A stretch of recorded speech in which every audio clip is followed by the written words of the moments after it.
Science world scholarship. এই স্কলারশিপটি আমি নিজের থেকে রেডি করার চেষ্টা করছি। এই স্কলারশিপটি আমি এইভাবেই তৈরি করছি যাতে বেশিরভাগ স্টুডেন্টরাই অ্যাপ্লাই করে টাকা পেতে পারে এবং যোগ্য স্টুডেন্টরাই কেবলমাত্র টাকা পেতে পারে। সেই সকল ব্যবস্থা আমি নিজের থেকে করছি। এই স্কলারশিপের জন্য বিভিন্ন ফান্ড অলরেডি আমরা অ্যাপ্লাই করেছি। বিভিন্ন টাইপের কাজ বর্তমানে চলছে। যেমন কিনা আমি একটা ভিডিওতে তোমাদের বলেছিলাম। এবং এই সায়েন্স ওয়ার্ল্ড স্কলারশিপ আমি দীর্ঘ কয়েক বছর থেকে পরিকল্পনা করে চলেছি। আমার এই চ্যানেলে আমি প্রথম এই স্কলারশিপকে লঞ্চ করতে চলেছি। এই স্কলারশিপের এলিজিবিলিটি ক্রাইটেরিয়া কী, ডকুমেন্ট কী কী লাগবে, এই নিয়ে অলরেডি একটি ভিডিওতে আমি আলোচনা করেছি। বাট এত দেরি হচ্ছে কেন এই স্কলারশিপ নিয়ে আসতে? কি এমন স্কলারশিপের কাজ চলছে যে এত দেরি করতে হবে? এই স্কলারশিপের কী কী প্রয়োজনীয়তা নিয়ে আমি বর্তমানে বিপদের সম্মুখীন হচ্ছি, কী কী সমস্যার সম্মুখীন হচ্ছি, সেই সকল বিষয়গুলো আজকের এই ভিডিওতে আমরা কাভার করব। এই স্কলারশিপটি আমার খুব প্রিয় একটি স্কলারশিপ আমি করতে চলেছি। কারণ এই স্কলারশিপে যারা যোগ্য তারা টাকা পাবে। 60% ম্যাটার করে না, তার নিচে নাম্বার হলেও তোমরা অ্যাপ্লাই করতে পারবে। অ্যামাউন্ট আমি বছরে 30,000 টাকা বা তার বেশি করার চেষ্টা করব। এই স্কলারশিপ থেকে ভালো যারা স্টুডেন্ট হবে তারা ল্যাপটপ পাবে। এই স্কলারশিপ থেকে সম্পূর্ণ এডুকেশন ফিজ আমি দেবো। ঠিক এইভাবে কিন্তু আমি পরিকল্পনা করছি। বিভিন্ন সেকশন থাকবে, বিভিন্ন স্টুডেন্ট বিভিন্ন টাইপের টাকা পাবে। কোন স্ট্রিমে পড়বে, কী স্টুডেন্ট তুমি, এই সব কিছু ভ্যারি করবে, সেই ভিত্তিতে কিন্তু টাকা দেওয়া শুরু হবে। কিন্তু তোমরা অনেক আগ্রহের সাথে আমাকে জিজ্ঞেস করছো যে দাদা কবে থেকে স্কলারশিপটি আমরা অ্যাপ্লাই করতে পারবো। আর আমারও খারাপ লাগে তখন যখন আমি তোমাদের কোনো উত্তর দিতে পারি না সেই মুহূর্তে।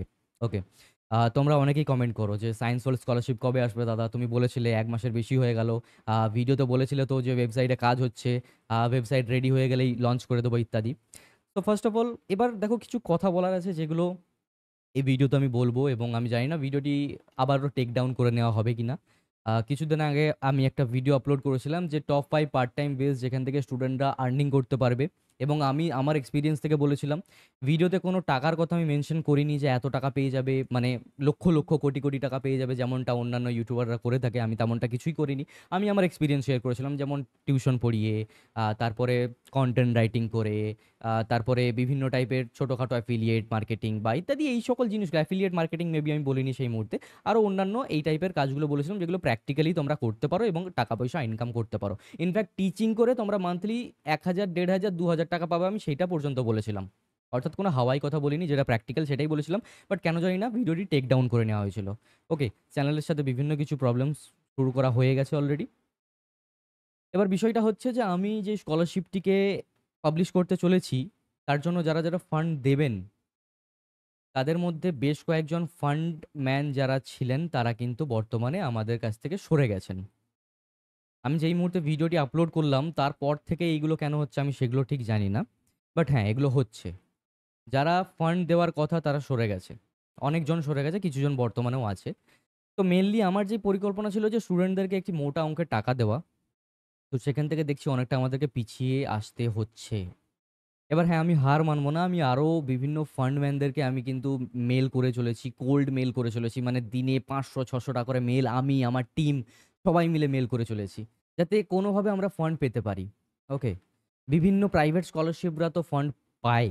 বাট যখন তুমি নতুনভাবে কিছু একটা শুরু করতে চাইবে, তোমার মার্কেট ম্যানসরা তোমাদেরকে কিন্তু করতে দেবে না।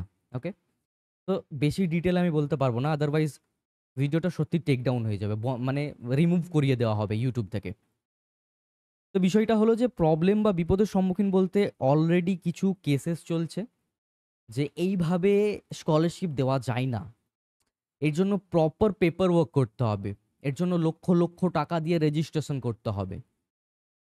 বিষয়টা হলো যে নরমালি আমরা যদি দেখি তো আমরা দেখতে পাই যে নরমাল রেজিস্ট্রেশন আমরা গভর্নমেন্টের সাথে রেজিস্ট্রেশন করতে পারি যে আমরা কোনোভাবে চিট করছি না, ফ্রড করছি না। যদি করি তো সেক্ষেত্রে আমরা আইনিভাবে আমরা মাথা নত করতে আমরা বাধ্য। এইগুলো মেইনলি আমাদেরকে করতে হয়, যেটা নরমালি করতে হয়। বাট এখন জিনিসটা হয়ে গেছে যে আমাকে যদি লক্ষ লক্ষ টাকা খরচ না করি আমি, তাহলে সেক্ষেত্রে আমি বিপদে পড়তে পারি। আমার যেকোনো সময় স্কলারশিপ টেক ডাউন করা যেতে পারে, যেকোনো সময় আমার জেল হতে পারে, ইত্যাদি ইত্যাদি অনেক কিছু। বাট যেটা কোনোভাবে লিগালি জিনিসটাই না, ইল্লিগালি জিনিসগুলো হচ্ছে। কে করছে, কারা করছে, কিভাবে হচ্ছে, এত ডিটেলে বলতে পারি না। নাহলে তো বিপদে পড়তে হবেই। এই ভিডিওর পরেই বিপদে পড়তে হবে। জাস্ট আমি একটা ওভারভিউ দিচ্ছি যে তোমরা যারা যারা অপেক্ষায় রয়েছো সায়েন্স ওয়ার্ল্ড স্কলারশিপ, আমি নিয়ে আসবো। আই প্রমিস ইউ, আমি অবশ্যই নিয়ে আসবো। বাট আমি জানি না যে কবে নিয়ে আসতে পারি। মানে অ্যাকচুয়ালি আমি বিশেষ কয়েকদিন থেকে 15-20 দিন থেকে আমি চাপে আছি। আমি তোমাদেরকে ভিডিওতে কখনোই কিছু বলিনি। আমি হাসি মুখে তোমাদের জন্য রেগুলার কনটেন্ট নিয়ে আসছিলাম, নিয়ে আসছি। আমার স্টুডেন্ট ক্রেডিট কার্ডের যে শর্টস ভিডিওটি আপলোড করেছি ওতে এত পরিমাণে হেট কমেন্ট, এত পরিমাণে আমি তোমাদেরকে বলে বোঝাতে পারবো না।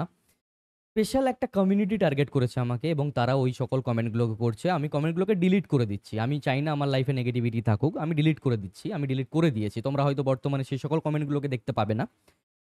বাট বিষয়টা হলো যখন মানুষ কোনো কিছু ভালো করার চেষ্টা করে, আই ডোন্ট নো হোয়াই এত পরিমাণে বাধা আসে। আমি স্টুডেন্টদের কথা ভেবেছি, স্টুডেন্টদের কথা ভেবে আমি অনেক কিছু পরিকল্পনা করেছিলাম যে এত টাকা করে আমি দেবো। যারা অ্যাকচুয়ালি যোগ্য তাদের জন্য আমি মেরিট এক্সাম নিয়ে আসবো। যারা এক্সামে পাস করবে তারা টাকা পাবে। ওকে? আমি ওয়েবসাইট তো রেডি। ওয়েবসাইট তো আজকে যদি আমি একটা বাটন প্রেস করি ওয়েবসাইট লঞ্চ হয়ে যাবে। আমার প্রোগ্রামিং কমপ্লিট, আমার ডেভেলপমেন্ট রেডি। ওকে? আমি নিজের হাতে বানিয়েছি ওয়েবসাইটটাকে। পছন্দের জিনিসকে নিজের হাতে বানাতেই বেশি ভালো লাগে। আমি নিজের হাতে সবকিছু করেছি। নিজের হাতে সবকিছুকে রেডি করেছি। বাট বর্তমানে আমি পাবলিশ কেন কিভাবে করব? তোমাদের কাছ থেকে আমি ডেটা নিয়ে নেব। তারপরে আমি দিতে পারবো না স্কলারশিপের টাকা বর্তমানে, সেটা করে কি লাভ? অপেক্ষা করতে হবে। আমাকেও, তোমাদেরকেও। আমি লড়ছি, লড়তে হবে আরো আমাকে। আমি জানি আমি ঠিক ওভারকাম করব। খারাপ পরিস্থিতি আসে, খারাপ পরিস্থিতি থেকে আবারও ওভারকাম করা যায়। আমি ওভারকাম করব। আমি তোমাদের জন্য স্কলারশিপ নিশ্চয়ই নিয়ে আসবো। হ্যাঁ, আমি কথা দিতে পারছি না যে আগামী কত দিনের মধ্যে বা কত মাসের মধ্যে আমি লঞ্চ করব। বাট অবভিয়াসলি আমি লঞ্চ করব। আমি কথা দিলাম আমি লঞ্চ করব। হ্যাঁ, তাতে যদি শেষ পর্যন্ত আমাকে আমাকে আমার আর্থিকভাবে রেজিস্ট্রেশন করতে হয় তো ওকে ফাইন, করব। ঠিক আছে। অনেক অর্গানাইজেশনের প্রবলেম হচ্ছে। আমি যদি এই স্কলারশিপটিকে লঞ্চ করি, অনেক অর্গানাইজেশনের প্রবলেম হবে। কারণ আমি যেই অ্যামাউন্টটা দিচ্ছি, আমার স্কলারশিপ থেকে তোমরা লাভ হবে তোমাদের। তো ঠিক আছে, আমি আর কি আর বলতে পারি? এনিওয়ে, যাই হোক, এটাই বলার ছিল যে স্কলারশিপ আমি অবশ্যই নিয়ে আসবো। I promise you. আমি প্রমিস করেছি, আমি সেটাকে অবশ্যই করব। একটু সাথে থেকো। হ্যাঁ, দ্যাটস ইট, এটাই বলব। খুব শীঘ্রই নিয়ে আসবো। ওকে?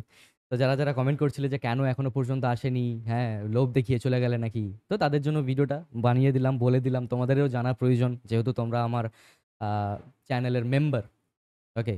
তোমরা আমার কাছের মানুষ। তো দ্যাটস হোয়াই আমি বলে দিলাম। ওকে? তো এনিওয়ে, নরমাল কনটেন্ট আবার কাল থেকে পেয়ে যাবে। আজকে একটু বলে দিলাম তোমাদেরকে এইটা। আজকে ভেবেছিলাম আমি তোমাদের জন্য এইচডিএফসি স্কলারশিপের অ্যাপ্লাইং ভিডিওটা পোস্ট করে দেবো। বাট ঠিক আছে, ওটা কালকে পোস্ট করব।